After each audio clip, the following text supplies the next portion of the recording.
So let my life be the proof of your love. Let my love look like you and what you made of. He knows the little bug that's underground in China, and he sees that little bug underground. He knows the wind in the North Pole and the South Pole. He knows every intent of the mind of everyone, not just all on the earth right now, but all that have died centuries before, thousands of years before. They're having thoughts. He knows all that. He knows the thoughts that are coming in the future. He knows all the stars. He knows the days of every one of us. He knows everything. So to think of someone like that is beyond us. We can't wrap our brains around that. We can't grasp that. We can say those words, but we can't grasp it all. Why? Because that means that we would have to know everything to grasp that somebody knows everything. And we're limited. So it's just reasonable that we do not. On the other hand, too, that God knows everything about us can be scary, right? That He knows everything about us. I mean, why do we wear clothes? Because we don't want people to know everything about us, right? It's scary to be known. It's scary. We all defend ourselves. We all put shields. We all put walls. Because we don't want people to know everything about us. And God knows that, and because of our fallenness, it's understandable. In His grace, God covers us. And it's really grace to allow other people to cover themselves and not share everything. It takes time. When we get to know we get to meet someone else, or someone else meets us, we don't tell them everything, right? And they don't tell us everything. It takes a long time. Why? To build trust. To build trust. Why do we need to have trust? Because we don't trust each other. And why don't we trust each other? We were scared of one another. So this thing that God knows everything, everything, can be very scary. But He does. He does know everything. And so as we go through these verses, it's both feelings of, man, He knows everything, but at the same time, what He has revealed is that He has good intentions for us. That He has mercy and love and grace for us. So that it's okay that He knows everything. Now, if He knows everything and He has the best in mind, that means that we can, move into the future with strength and hope. It's okay, even though at times it might be a little scary. It's okay, because even though God knows everything, He loves us and has mercy. And He uses all His knowledge to bring about good for our lives. That's what's so massively good. So we'll begin. Again, that it's hard for us to grasp everything, that somebody knows everything. And it can be scary when we find out that He knows everything about us. Everything. So here we go, Hebrews chapter 4 and verse 13. And there is no creature hidden from His sight, but all things are open and lay bare to the eyes of Him with whom we have to do. Many things to say there. Number one, there's no way around dealing with God. We can avoid one another. We can cover ourselves in the eyes of everybody else with clothes or whatever, but we can never close ourselves before God. We are naked before God all the time. And we have to deal with Him. There's no way around it. We have to. And so that's what this verse says. And so, I'm totally naked before Him, and there's no way around it. I can't get around Him. I have to deal with him, right? So God can judge accurately because he knows all things. There's no loopholes, but this, but that. You know, when you go to the human court and somebody being tried for murder, and okay, well, what were the motives? First degree, second degree? What degree of murder was that? It depends on the intentions, and people can find loopholes and plea bargaining and so forth. Nothing like that with God. Nothing. Because he knows exactly the motives and everything. Oh boy. That means he can judge accurately because he knows everything. We can judge, but we can judge, you know, without knowing everything, and it's going to be a mess.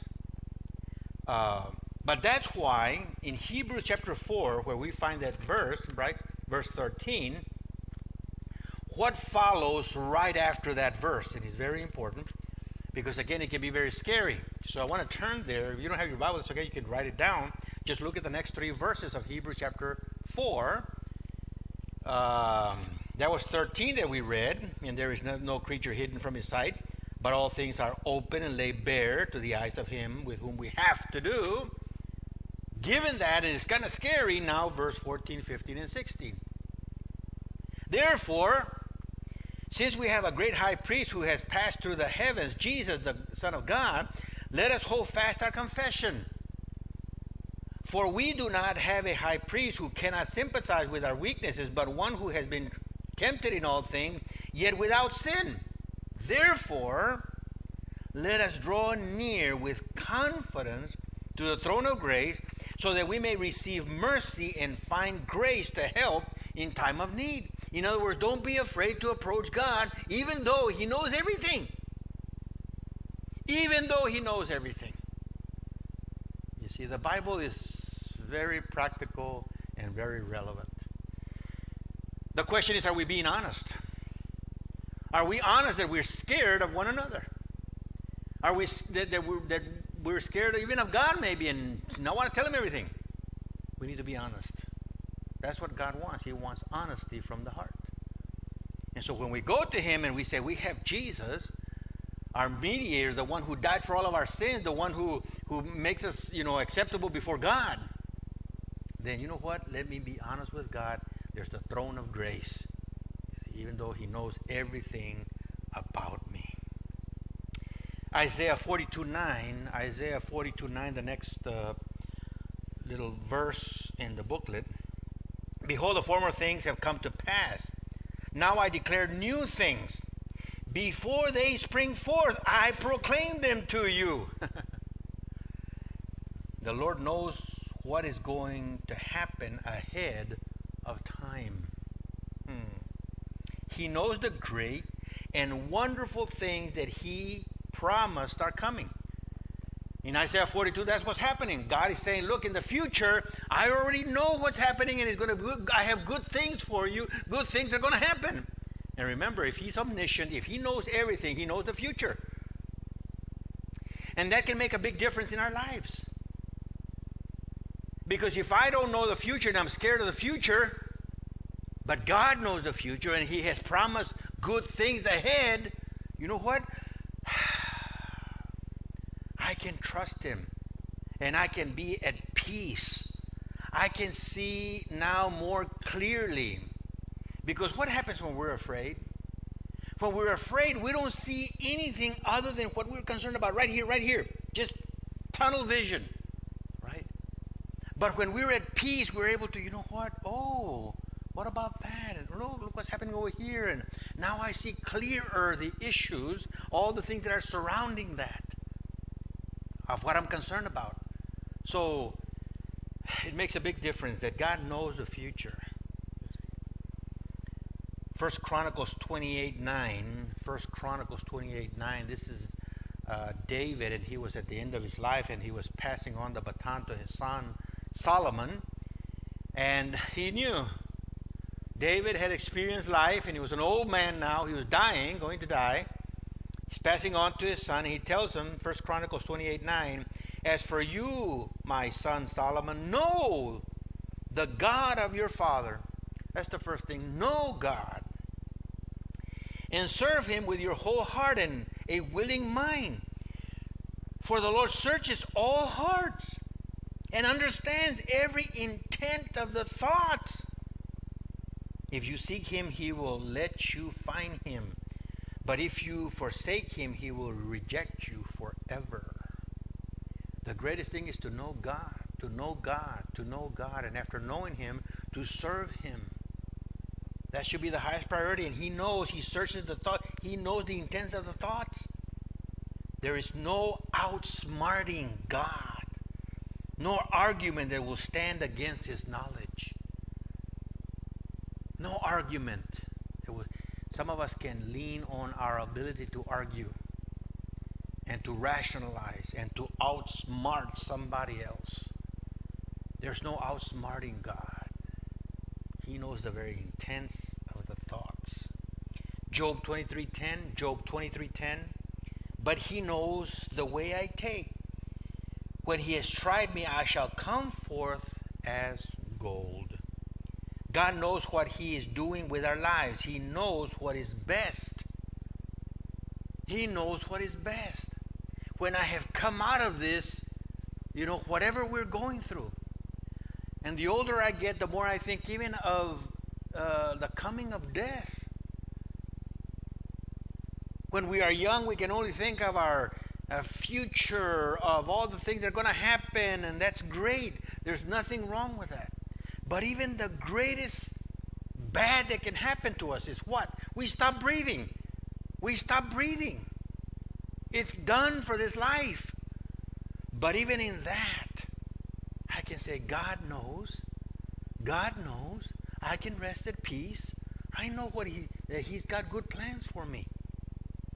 So if and whenever I stop breathing, it's going to be okay. It's going to be okay because he knows. Job says, but he knows the way I take. When he has tried me, I shall come forth as gold. Isn't that great? A great perspective. Because God knows. Deuteronomy 2:7. For the Lord your God has blessed you in all that you have done. He has known your wandering through this great wilderness. These 40 years the Lord your God has been with you. You have not lacked a thing. God knows exactly what we need in all our troubles. People get a kick when I say, look, God knows that one of his children needs one spanking. Another one of the child, they need 10 whacks. Wow, before they learn. Some children just need a real mean look from the parents. It's like, oh, they break down and they, Other children, man, you can spank them 20 times and they're looking at you, they're still going crazy. You spank them so many times. And God knows. He says, just 40 years in the wilderness. 40 years in the wilderness. Wow.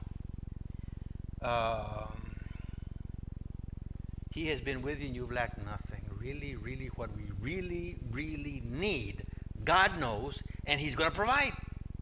You see? Exactly what we need. In all our troubles, he knows. Psalm 139, and really the whole Psalm of 139 is something that, it's a great, great psalm of the knowledge of God and how much God provides for us. Psalm 139, verses 2-4. Thou dost know when I sit down and when I rise up. Thou dost understand my thoughts from afar. Thou dost scrutinize my path and my lying down, and art intimately acquainted with all my ways. Even before there is a word in my tongue, behold, O Lord, thou dost know it all. God even knows what we are thinking and what direction we are headed before we even say a word. We can trick people. We can trick our parents. We can trick our children. We can trick one another. We can even trick ourselves. But we cannot trick God. He knows. He knows when we sit down, when we rise up. That is, he knows when we have energy and motivation to do things, and when we give up. He knows. And He's intimately involved in knowledge of everything that we're feeling and thinking and what direction we're taking. Psalm 139:6, search me. Such knowledge is too wonderful for me. It is too high. I cannot attain to it. We need to be caught up in how well God knows us. We need to be caught up in that. Remember when I said at the very beginning that to grasp that somebody knows everything, it's hard to wrap our brains around that. You see, it's very hard to wrap our brains around that. But we need to be caught up in the fact that God knows us all. We have this contradictory feelings. And sometimes the young ladies know exactly what I'm talking about more than us men. We men are kind of numbed out or kind of phased out. We don't care for whatever. But sometimes the ladies know this, that on the one hand, and not just the ladies, but we all do, on the one hand, we want to be known. I want you to know me, my feelings, my thoughts, my desires, my longings, my fear. I want you to know me. But, don't get too close. Don't get to know me. No, I'm scared of you. I'm not going to cry, because if I cry, then you're going to know more about me. And it's like, well, wait a minute. Do you want to be known or do you not want to be known? And it's a contradictory feeling, but we're all there. They're there. Those feelings are there. Right? And so, God knows everything. It's hard, but we need to be caught up on the fact that God really knows us. There's no way around it, and that He knows us and He loves us. He really, really loves us. You see, we need to be caught up in that. Psalm 139:12. Psalm 139:12. Even the darkness is not dark to thee, and the night is not, it's as bright as the day. Darkness and light are alike to thee. Some of us will not have free thinking until we are alone in our room and everything is dark and all the windows are covered and it's pitch dark. Okay, now I can relax. Nobody sees. Nobody sees. God sees. The dark is like the day, and darkness and light are the same to Him. There's no, but we kind of rationalize and we forget. Well, this psalm says, Psalm 139:12, the darkness is like day for you. And so again, that He knows everything. There is nothing that can block God's knowledge. Nothing that can hide, not even our thoughts. In absolute darkness at night, doesn't matter. Psalm 139 again, verse 14 through 16. I will give thanks to thee, for I am fearfully and wonderfully made. Wonderful are thy thoughts to my soul, and my soul knows it very well. My frame was not hidden from thee, when I was made in secret, and skillfully wrought in the depth of the earth. Thine eyes have seen my unformed substance, and in thy book they were all written, the days that were ordained for me, when as yet there was not one of them. God knows everything about even before we were born. Everything about us even before we were. Can you imagine that? Imagine that somebody knows that before I was born, when I'm almost 64, He knew that I was going to be up here speaking. Wow, God, you knew that? Yes. Before I was born. He knew that you were going to be here. He knows where you're going to be tomorrow, the day after, 5 years from now, 10 years, 100 years from now. He knows. And He has what is good for you and me in mind. That can bring profound peace if we embrace that.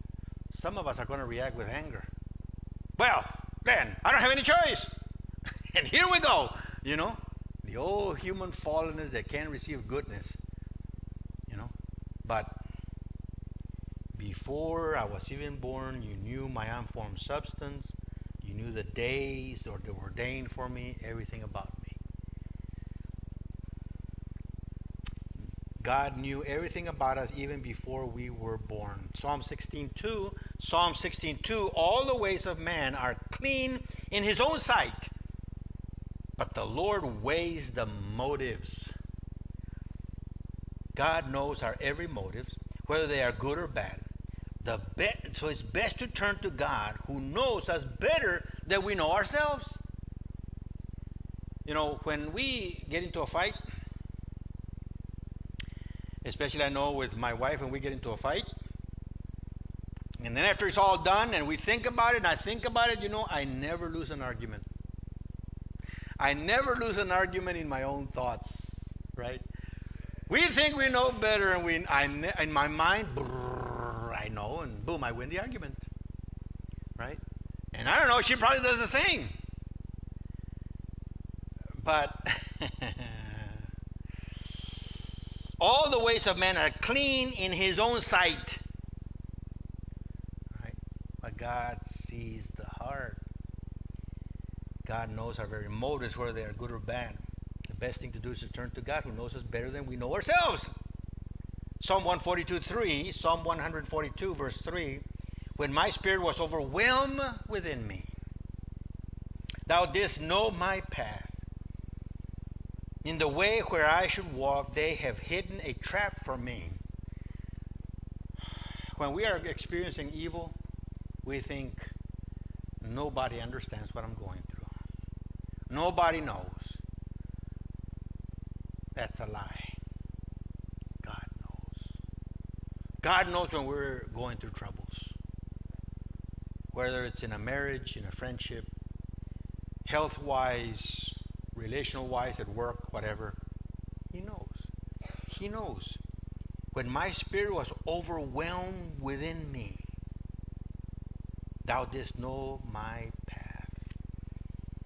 In the way where I walk, they have hidden a trap for me.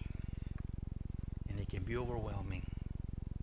God knows where we are overwhelmed, when we're overwhelmed by evil. Matthew 6. And by the way, when we have that perspective, we forget that God knows everything. We forget that God knows everything and He knows what's best for us. You know what happens? We become anxious.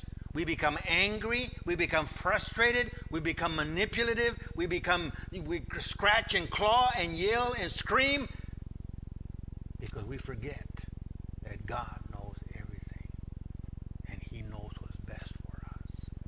You see? So then this next passage, which talked in Matthew chapter 6, verse 3 and 4.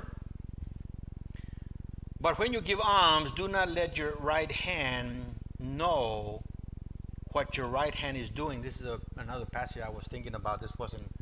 We'll cover this next passage later, that I thought about anxiety, but this one, do not let what your right hand is doing, that your alms may be in secret, and your Father who is in secret will repay you. God knows when we do good things with good motives and will reward us. We don't need anybody else to be giving us gold stars every time we do something right. Or check, you did good. Oh, check, you did good.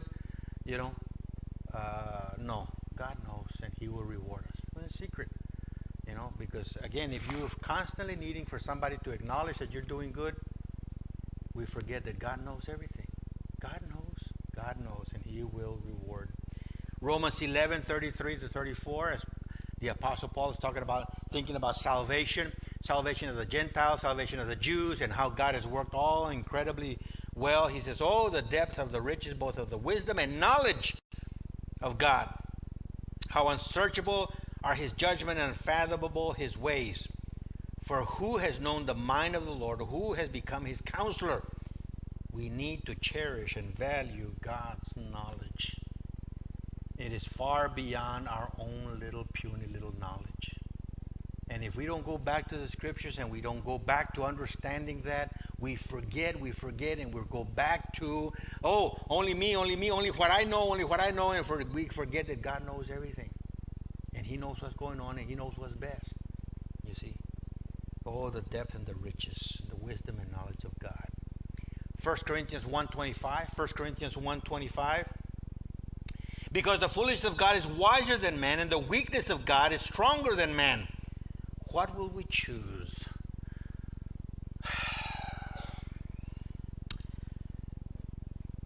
At his weakest, God is a lot stronger and has more knowledge than we do. And at our strength, we don't even come close to the knowledge of God. And so we need to choose that we're going to trust him and his knowledge rather than just going by what we know. Right? Trust the Lord with all your heart and do not lean on your own understanding.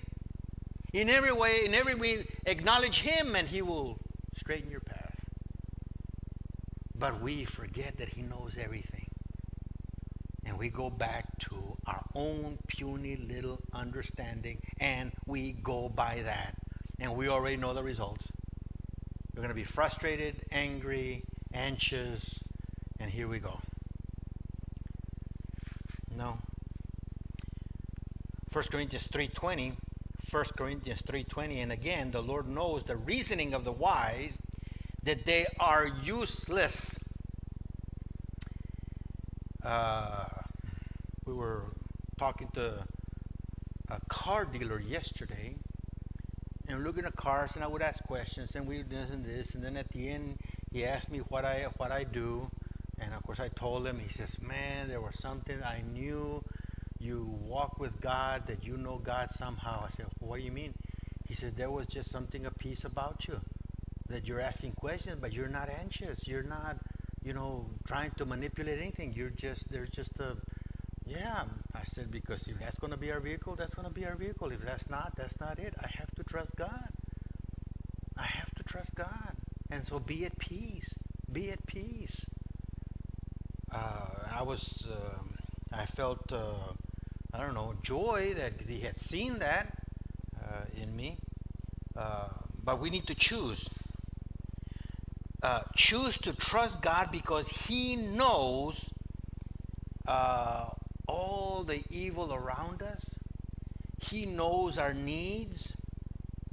He knows the evil we are under all the time and the need of him. Now here's the passage where I was talking about anxiety. Matthew 6, verse 32 and 34. "For all these things the Gentiles eagerly seek, for your heavenly Father knows that you need all these things, but seek first his kingdom and his righteousness, and all these things will be added to you. Therefore do not be anxious for tomorrow will care for itself. Each day has enough trouble of its own." So Matthew 6, I want to spend a little bit of time there because it's really, again, it has to do with knowing God, that he knows everything. In Matthew 6, this is a great passage, especially for you young people thinking about the future.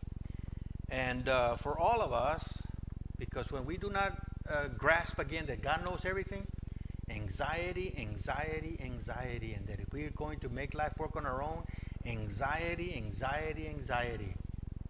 So Matthew 6, and starting in verse 25. Matthew 6, verse 25. "For this reason I say to you, do not worry." There it is, the word for anxiety. Do not worry about your life. Verse 27. "And who of you by worrying or being anxious," verse 28, and why are you worried or anxious? You see that again? Verse 31, "Do not worry, do not be anxious." And then comes this verse 32 and 33 that I quoted through 34. When we forget that God knows everything and he's got the best in mind, it's anxiety. And from anxiety now produces what? I'm going to take actions because I got to take care of my worry. And we try to force things, and frustration and anger, and here we go. We go back to the fact that God knows everything and he's got the best in mind for us. He's already promised. So why not choose to trust and obey God's knowledge and trust that He knows what is best? He knows what is best. We were born into most of us were born into the greatest nation the world has ever known, the United States of America. Basically, all the world wants to come to America. And most people, of course, are born in third world countries where it's poverty. It's awful, you see.